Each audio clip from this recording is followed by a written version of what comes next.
Hola a todos, soy Ana Isabel Alcañiz y os voy a hablar sobre la implantación de una guía de buena práctica clínica para la valoración y manejo del dolor en una unidad de hospitalización de oncología y hematología.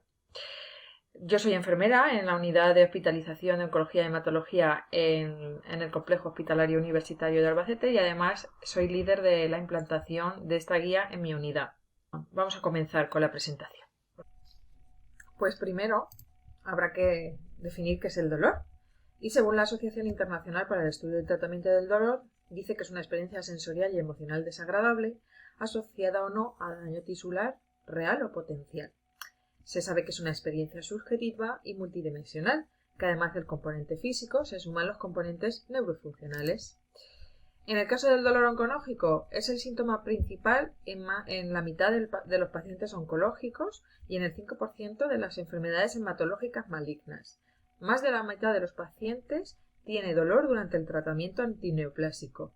Poco más del 66% aparece este dolor, en ese poco más del 66%, en pacientes con cáncer avanzado.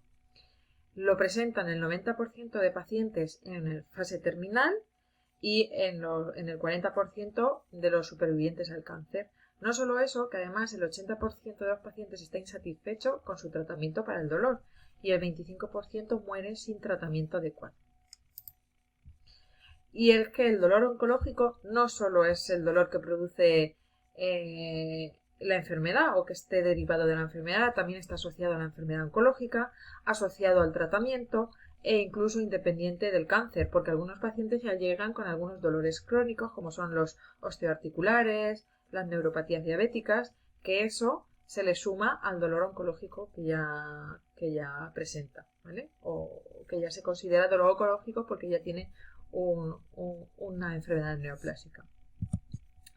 Deciros que para el control y manejo del dolor sería ideal usar una guía de buena práctica clínica, porque es un conjunto de recomendaciones dirigidas a optimizar la atención a los pacientes y que se basa en la revisión sistemática de la evidencia, valorando los riesgos y los beneficios en las mejores opciones asistenciales. Aparte, disminuye la incertidumbre a la hora de tomar decisiones y da empoderamiento al paciente. ¿Qué guía podríamos utilizar? Pues cualquiera, hay un montón de guías de buena práctica clínica, pero nosotras hemos decidido elegir la de la Registered Nurses Association of Ontario, en adelante RANAO, con sus siglas. Esta guía pues está enfocada para valorar y manejar cualquier tipo de dolor, ya sea oncológico, neuromuscular, etcétera, y también está dirigida para cualquier nivel asistencial. Nosotros lo utilizamos en hospitalización, pero también puede ser a nivel comunitario o sociosanitario. Hablaros un poquito de dónde viene RANAO, ¿vale? La Asociación Profesional de Enfermeras de Ontario, de Canadá, se creó en 1999. Aquí en la imagen veis a Dori Crispun, que es la fundadora, una de las fundadoras y actual gerente de la asociación.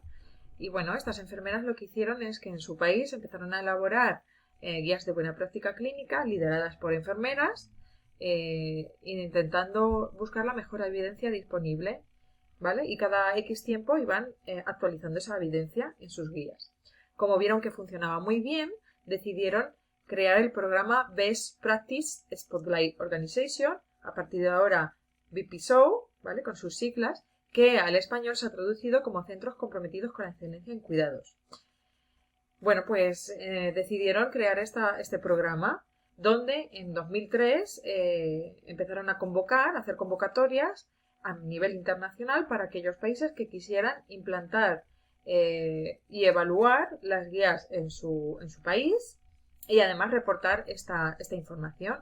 Esta convocatoria sale cada 3 años y en 2010 llegó a España, donde el Instituto de Salud Carlos III en su sección de investigación en salud, Investem, y el Instituto Joanna Pritz pues se vieron interesados, decidieron fusionarse junto con RANAO e implantar este programa en nuestro país, el programa de guías de buena práctica clínica Best Practice Spotlight Organization. Y bueno, en 2011 hicieron la primera convocatoria. Antes de seguir a nivel nacional, contaros un poquito la comunidad global que tiene los BPSO. Nosotros somos centro host, que significa que desde el Carlos III, desde Investen, eligen qué centros se hacen BPSO y también son los que dirigen y ayudan a implantar las guías, ¿vale? Desde Madrid.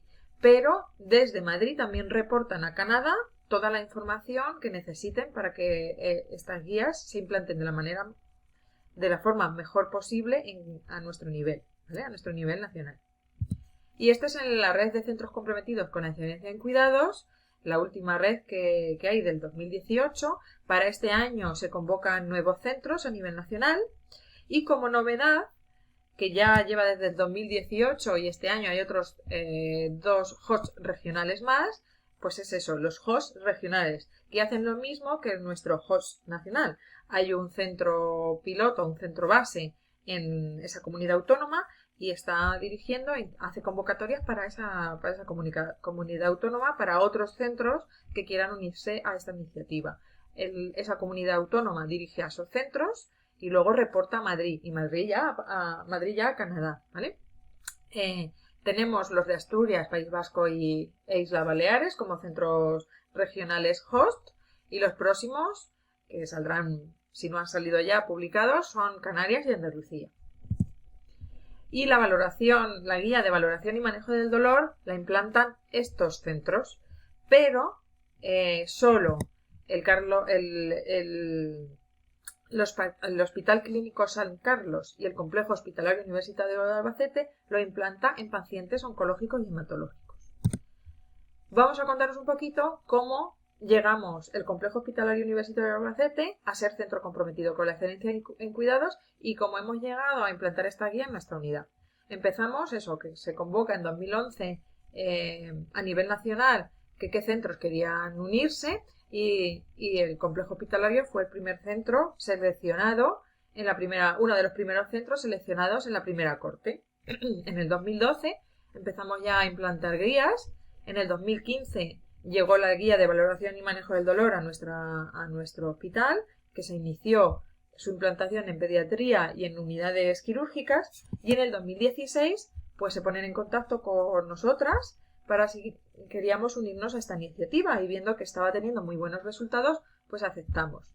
En el 2017 ya vimos qué recomendaciones íbamos a implantar y las empezamos a operativizar, sobre todo en la historia clínica. Como veis ahí, esto es nuestra historia clínica que utilizamos aquí en Castilla-La Mancha.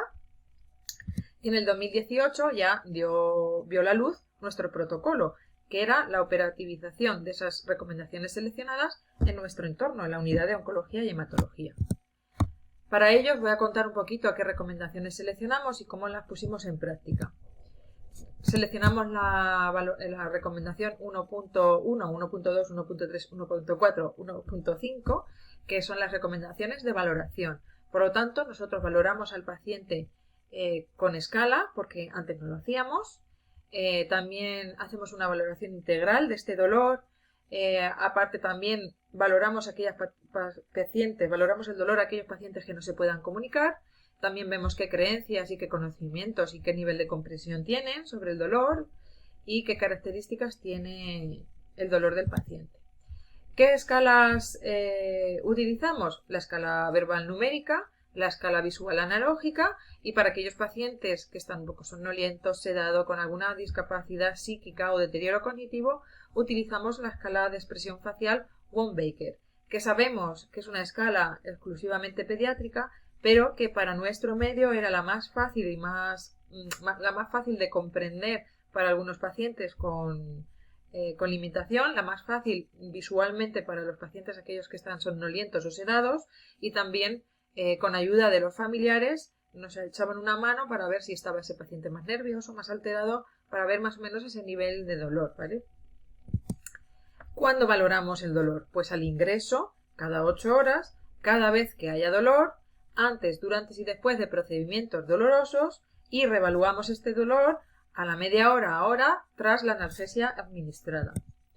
Nosotros también incluimos el dolor como quinta constante vital, porque aparte de la tensión arterial, la temperatura, el pulso, el oxígeno, creemos que el dolor es está bien registrarlo en nuestra gráfica de constantes, que es esta. No sé si conocéis el programa, pero bueno, os lo enseño un poquito. Y bueno, en nuestra gráfica de constantes pues aparece, como veis, donde lo registramos el dolor, donde nos pide la escala numérica y podemos poner qué tipo de dolor, la localización y alguna observación. También hay que valorar el dolor por procedimientos. Y cuando hacemos más hincapié, ¿en qué procedimientos hacemos más hincapié? Pues en aquellos donde administramos quimioterapia, como la intratecal, la intravenosa o la subcutánea. También miramos a ver si hay síndrome doloroso post-quimioterapia. También en situaciones donde se le esté administrando al paciente radioterapia por reacciones cutáneas, mucositis, muy importante, la mucositis es muy dolorosa y hay que valorarla. Síndrome doloroso por radioterapia también, y también en algunos accesos de catéteres de larga duración, como es el reservorio Portacat, donde, si el paciente lo desea, ponemos crema anestésica y valoramos ese dolor. También decidimos aceptar la recomendación o incluir la recomendación de planificación, donde para planificar cuidados necesitamos que la persona colabore con nosotros, identifique sus metas y hagamos estrategias adecuadas, y también pues hagamos un plan integral de cuidados donde se evalúe los resultados, qué creencias tiene, qué nivel de comprensión ha tenido sobre esta planificación de cuidados y las características personales. Hacer un plan de cuidados más individualizado dependiendo de la persona. Aquí en nuestra historia clínica pues tenemos una asignación de cuidados donde podemos planificar. Nosotros planificamos estos cuidados que veis aquí, dependiendo, claro, a nivel individual de paciente, qué cuidados necesita. Se me ha olvidado incluir la valoración de la mucosa oral para valorar la mucositis también, ¿vale? Que eso también está dentro de nuestra valoración y manejo del dolor. La mucositis es muy dolorosa. También decidimos coger la recomendación 3.0 de implantación, todas las recomendaciones 3.0, donde había que implantar un plan de manejo del dolor y donde hubiera un enfoque de analgesia multimodal, un cambio de opioides si fuera necesario, la prevención y valoración y manejo de los efectos adversos de esta medicación. Hay que evaluar las intervenciones no farmacológicas, por supuesto, las no farmacológicas siempre con ayuda de las farmacológicas, nunca pueden ir solas. Y hay que formar a la persona en este manejo farmacológico y no farmacológico. Para esto nos echó una mano el servicio médico, aunque decidió no protocolizar la acción ciertos controles del dolor, porque claro, cada paciente es individual y necesita un manejo del dolor diferente. Por lo tanto, ¿qué había que hacer? Pues repasar la escalera analgésica de la OMS y también comprender que el dolor oncológico no es igual que otro tipo de dolor, como el neuropático o el osteomuscular.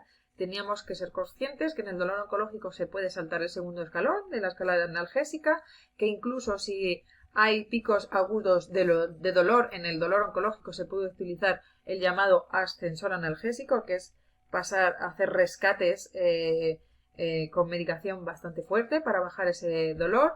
Tenemos que ver también que algunas veces el dolor oncológico causa algunos tipos de dolores neuropáticos, por lo tanto tenemos que saber que si utilizamos antidepresivos, anticonvulsivantes o cualquier otro tipo de medicación puede ser que sea por dolor neuropático, y que también si es un dolor osteomuscular no relacionado con el dolor oncológico, pues se puede hacer la propia escalera analgésica de la OMS. Por supuesto, no había que olvidarse de los efectos secundarios que tienen los opioides. Hay que avisar a los pacientes de que pueden sentir y también estar nosotras pendientes sobre los efectos secundarios que puedan tener, y para poder sobre todo tratarlos y paliarlos lo máximo posible. Quisiera continuar también hablando sobre las técnicas no farmacológicas, que son técnicas invasivas. Había que valorar nosotros teníamos que repasar sobre estas técnicas, sobre en qué consistían y bueno, pues saber manejar las bombas PCA, saber en qué consistía un bloqueo nervioso, lo que es una neuroestimulación, para qué se realizaban X intervenciones quirúrgicas en nuestros pacientes, que eran para controlar ese dolor, para la radiofrecuencia, la radioterapia, y algunas quimioterapias que poníamos, que eran paliativas, también estaban dirigidas a disminuir el dolor que sentían los pacientes, porque disminuía el tamaño del tumor, básicamente. Y también decidimos elaborar un folleto educativo para poder formar a la persona y a los cuidadores y que ellos también tuvieran un apoyo físico para cuando tuvieran dudas. Nosotros se lo explicábamos todo, pero podían repasar todo de manera escrita y si tenían dudas volver a preguntarnos. Decidimos que lo mejor era incluir en este folleto cómo íbamos a preguntarle sobre ese dolor, que no tuvieran miedo, algunos efectos secundarios que podían sentir y que métodos y técnicas no farmacológicas existen. Y también deciros que como no tenemos psicólogas presentes en la unidad, sino que se acercan a los pacientes a visitarlos si hacemos una interconsulta, pues creemos que las asociaciones tenían un papel bastante importante para ello, ¿vale? Las ayudas que dan. Y todo esto lo quisimos ampliar elaborando una página web en el que, bueno, pues todo lo que pone este folleto se ampliaba e incluso también podían escribirnos para comunicarse con nosotras con las dudas que tuvieran. Esta es la página principal de nuestra web. Y bueno, ¿qué terapias físicas incluimos en nuestro folleto y en nuestra página web? Pues la crioterapia, la termoterapia, la actividad física, los cambios posturales, las medidas ambientales confortables, todo eso lo desarrollamos ahí. Y también las terapias psicológicas, como os he dicho, las terapias de relajación, que además tenemos una compañera formada en técnicas de relajación y cuando está en turno y los pacientes lo solicitan le realiza técnicas de relajación y bueno, las intervenciones psicosociales y psicoeducativas que ofrecían las asociaciones, que además ampliamos en esta página web que hace o que ofrece cada asociación. También elegimos las dos recomendaciones de la recomendación 4, en la que habla sobre la valoración, pero en realidad habla sobre la reevaluación de esta o la revaloración de ese dolor, de la presencia del dolor después de la respuesta, después de la intervención que hemos hecho y también que tenemos que seguir registrando, comunicando y tenemos que modificar nuestro plan de cuidado si fuera necesario o nuestras intervenciones. Entonces, ¿cuándo valoramos el dolor? ¿Cuándo reevaluamos el dolor? Pues cada 8 horas, cada vez que haya dolor, durante las intervenciones dolorosas y lo reevaluamos también después de la administración de analgesia, media hora o 1 hora después. Todo esto, como sabéis, lo registramos en nuestra historia clínica y modificamos el plan de cuidados si fuera necesario. También decidimos incluir todas las recomendaciones de la recomendación 5 puntos de educación, donde pues todos los profesionales sanitarios se deben formar para implementar esta guía. También hay que hacer formación continuada con los profesionales sanitarios porque la evidencia va cambiando y se pueden cambiar las formas de actuar e incluso se ven áreas de mejora en estas reuniones, en esta formación. Nosotros actualmente hacemos solo sesiones clínicas, pero para la implantación de la guía en las unidades quirúrgicas sí que se hizo formación continuada, presencial. También hacemos formación a los estudiantes de enfermería. Cada vez que pasan por la unidad, pues explicamos cómo se valora en los pacientes oncológicos y cómo se maneja de manera más eficaz. Como ya os he dicho, en nuestra unidad sí se ha hecho alguna sesión clínica para formar a los profesionales de manera incluida, o sea, exclusiva en la unidad. En un futuro queremos hacer sesiones presenciales para todo aquel profesional que le interese y bueno, sí que hemos hecho sesiones de formación para los profesionales y para la guía en general. Y bueno, como veis en la otra imagen, con las estudiantes de enfermería pues les explicamos en qué consiste esta implantación de la guía. Y elegimos también la recomendación 6 puntos de la organización y directrices, en la que la organización nos apoyó y entonces creó ellos creyeron necesario que había que establecer una valoración y manejo del dolor a nivel, hospitalario. También ayudaron a establecer el modelo de plan de cuidados y apoyar esta colaboración, a utilizar la transferencia de comunicación y las estrategias multimodales entre profesionales y a utilizar un enfoque sistemático para poder implantar esta guía. Gracias al apoyo que hemos tenido hasta el momento de las diferentes direcciones de enfermería y hasta la actual, como veis aquí en la imagen, la dirección de enfermería y la dirección médica nos ha apoyado siempre, y también las supervisoras de enfermería han sido un pilar fundamental para que la implantación de diferentes guías hayan seguido adelante. Y ahora, para finalizar, os quiero explicar un poquito qué resultados estamos teniendo, porque, como ya os he dicho, las guías no solo se implantan, ¿vale?, y se mantienen, sino que también se evalúan para ver cómo están funcionando y se reportan estos datos y se buscan áreas de mejora. Entonces, quería deciros un poquito qué periodos hemos elegido de evaluación para que veáis cómo ha ido cómo ha ido funcionando esta implantación en nuestra unidad. Elegimos un periodo basal en diciembre de 2015, donde no se utilizaba ni se valoraba ni se manejaba el dolor, pero no se valoraba el dolor con escala, simplemente se preguntaba sí o no y no siempre se registraba. Elegimos un inicio de implantación, ¿vale?, en el 2017, cuando ya adaptamos las recomendaciones a la historia clínica, una fase de consolidación, y ya en 2018 y 2019 con nuestro protocolo ha sido una fase de mantenimiento. Y bueno, pues la valoración del dolor con escala, como veis, pues hemos pasado a no hacer ninguna valoración con escala en nuestro periodo basal, a estar a más del 98% en los 3 periodos con la valoración del dolor con escala.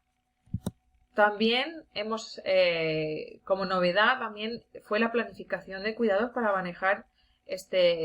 valorar y manejar este dolor. Y como veis, estamos en más del 96% en planificación de cuidados, ¿vale? Sobre todo es planificación de cuidados adecuada o valoración del dolor adecuada, porque cuando no se hace adecuadamente se considera como que no está hecho, ¿vale? Porque algunas veces pues planificamos cuidados, pero no están correctamente planificados. También hablaros sobre la reevaluación del dolor con escala. Como veis, lo tenemos también, esa reevaluación también está a más del 96%. Tampoco lo hacíamos antes. Nosotros en el periodo basal, cuando preguntábamos por el dolor o cuando nos pedían los pacientes algún calmante, registrábamos solo la medicación, pero luego no preguntábamos, o si lo preguntábamos no lo registrábamos, si le había sido efectiva la medicación. Y ahora sí, ahora aparte de darle la medicación para su dolor, preguntamos antes de que aparezca y también preguntamos tras esa administración de medicación. Es muy importante reevaluar el dolor, porque si no lo reevaluamos no sabemos si la medicación está trabajando. Tanto la valoración del dolor con escala, la planificación de cuidados y la reevaluación del dolor con escala tiene significación estadística, porque hemos pasado de 0 a más del 90% en los 3 casos. Y otro punto importante que queríamos evaluar era la intensidad del dolor durante el ingreso, porque nuestros pacientes algunas veces ingresan por dolor para manejar ese dolor, pero otras veces ingresan por otras cosas y el dolor aparece durante el ingreso. Entonces queríamos saber cómo estaba trabajando esta guía en esa valoración del dolor y en ese manejo sobre todo. Entonces, como veis, lo más destacado es que de los pacientes sin dolor o dolor leve han pasado a ser más del 55%, ¿vale? También hemos conseguido disminuir el dolor moderado, y el dolor intenso lo tenemos ahí casi bajando cada vez más.